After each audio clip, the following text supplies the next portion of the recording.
Hi, I host a podcast, Venture Collective Podcast. And in it, we had an episode where we spoke to a woman named Mary and about her experience of being hurt by the church.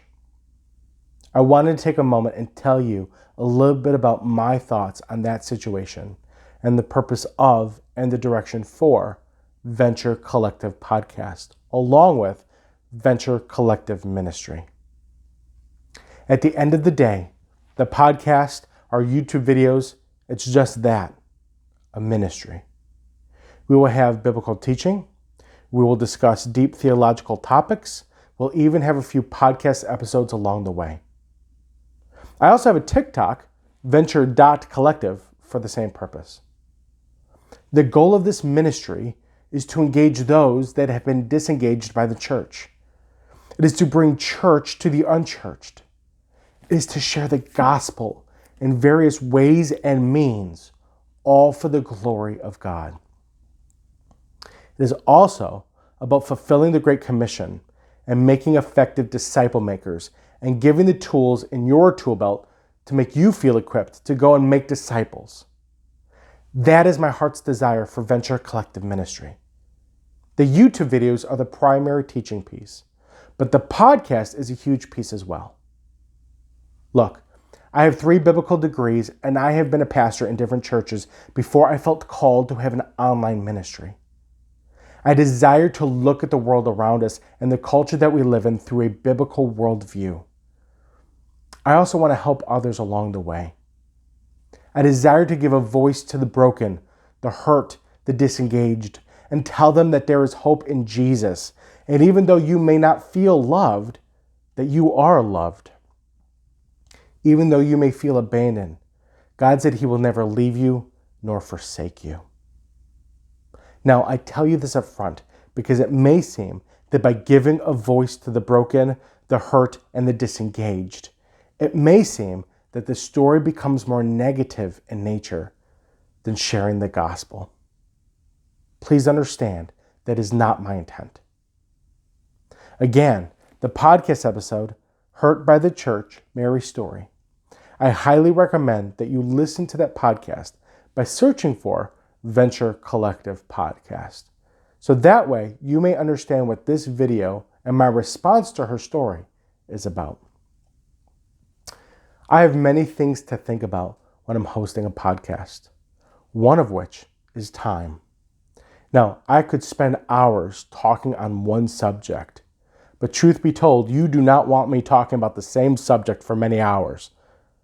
But one way I can give a voice to the people, I can share the gospel, and I can have it done in a short amount of time is what this video is about.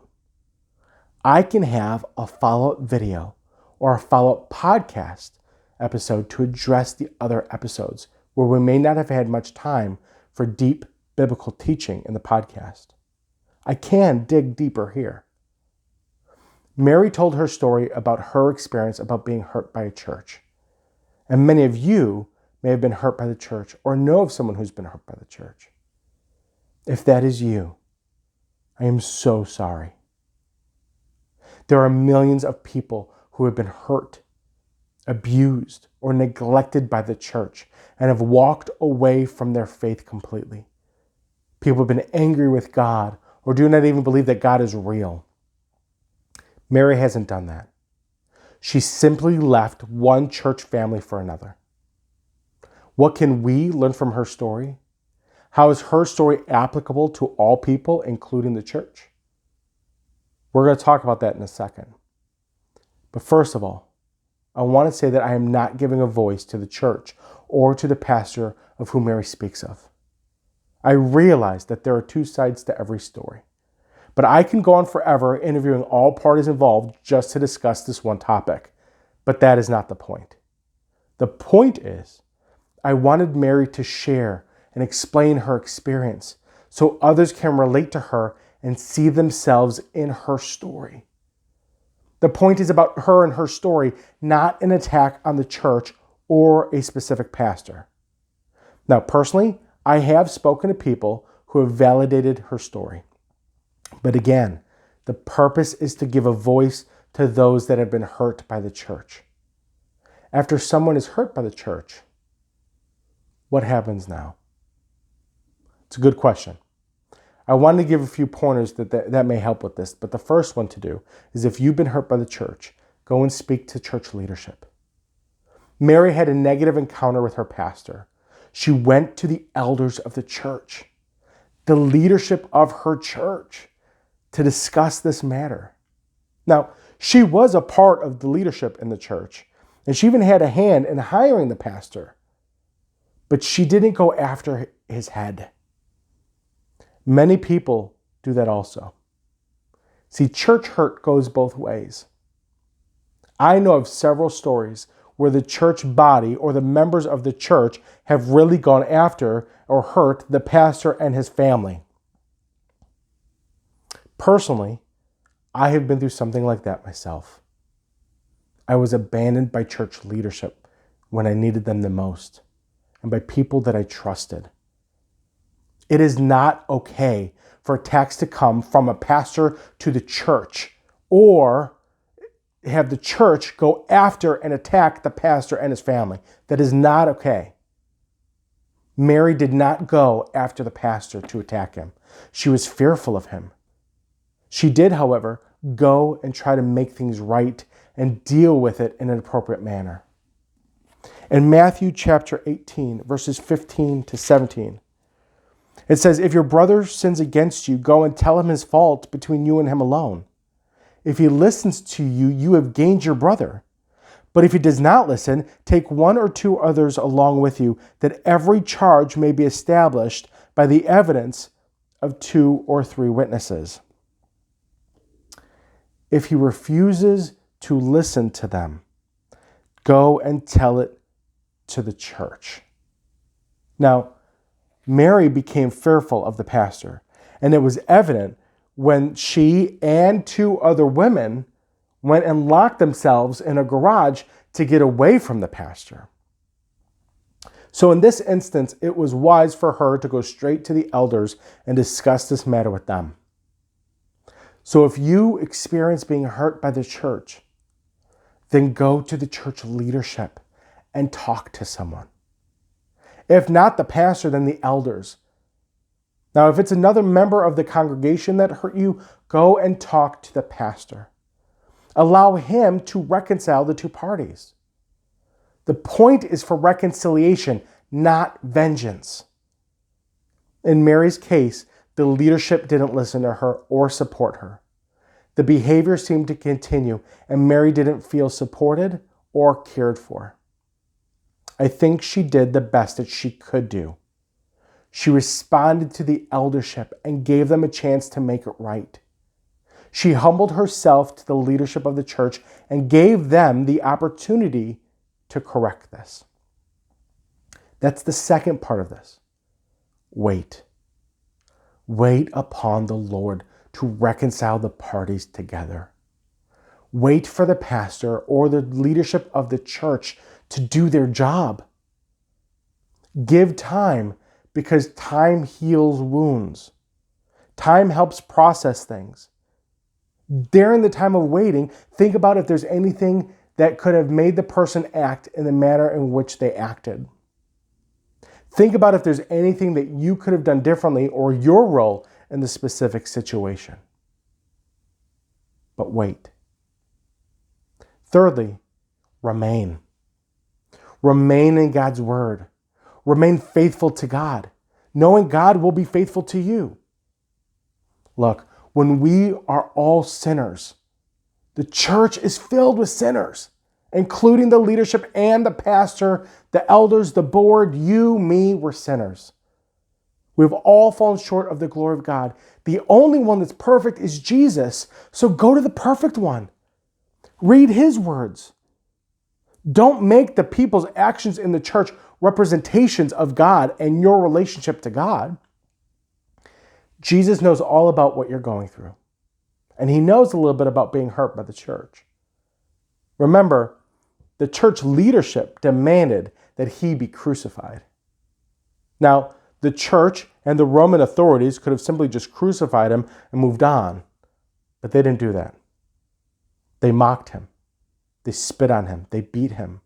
They whipped him, and they made him a public display, and then they crucified him, laughing and mocking him the entire time. He knows. He cares. And that leads me to my fourth part. Forgive. Jesus, beaten, bloody, naked, and mocked on the cross. He was struggling to breathe. What does he say? Well, he didn't say, "You'll get yours."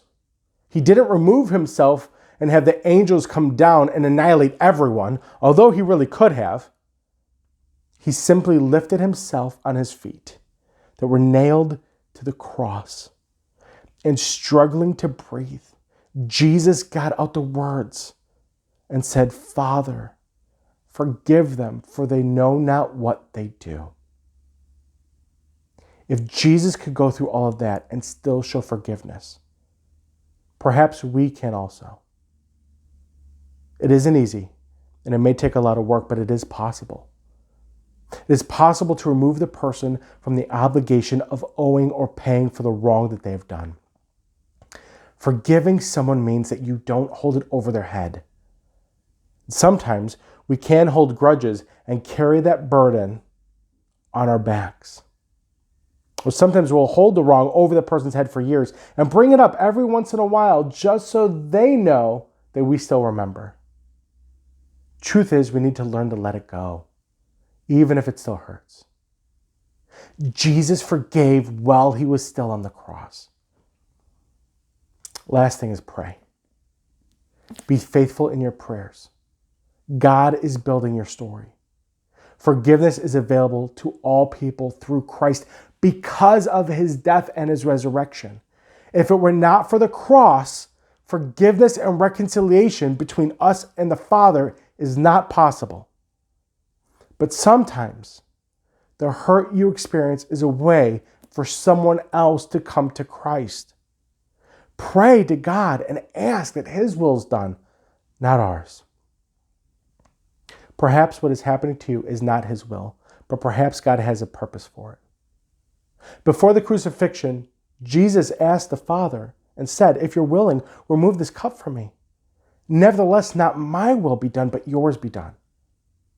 Now, I've spent several months studying, and I can talk about the theology behind that statement. But for now, realize that the Father willed that Jesus take up that cup. The Father did not spare the Son, but Jesus prayed and gave it to God. And I ask you to do the same. Now, perhaps God's will is for you to be removed from the toxicity and go to another church. Mary prayed and wanted a sign from God. She received one. God delivered her to another church where she is now joyful again. She's worship again with the excitement of that of a child. Perhaps that is where God is calling you. He's calling you for deliverance. Perhaps you should pray to God and seek if you're sitting in the wrong pews, because maybe you don't even know or not even in line with the doctrines of that church. Perhaps you should pray for forgiveness for that other person, for a change of heart, change of your heart, change of their heart, change of everybody's heart and the attitude, even the ones that have wronged you. Perhaps pray that you can show grace, knowing that everyone are sinners and we all need to be shown grace. What is important is to remain faithful to God and to go to church. If you cannot grow in your local church, then go where you can grow. Just go to church. Do not leave the church. Home is not the church, and books written by pastors are not the Bible. With fellowship with others believers, it is vital for discipleship and growth. Now, not all churches are in the box of abuse, bully pulpits. Give another church a chance. Ask God for direction on next steps to do. There is freedom and forgiveness in following God. Mary lives free, and that is why her story is important. That's why I wanted you to hear her story and share it with you. May you live free today. May you leave your burdens at the foot of the cross and give it up to God. and glorify God. Until our next time together, love God and love others.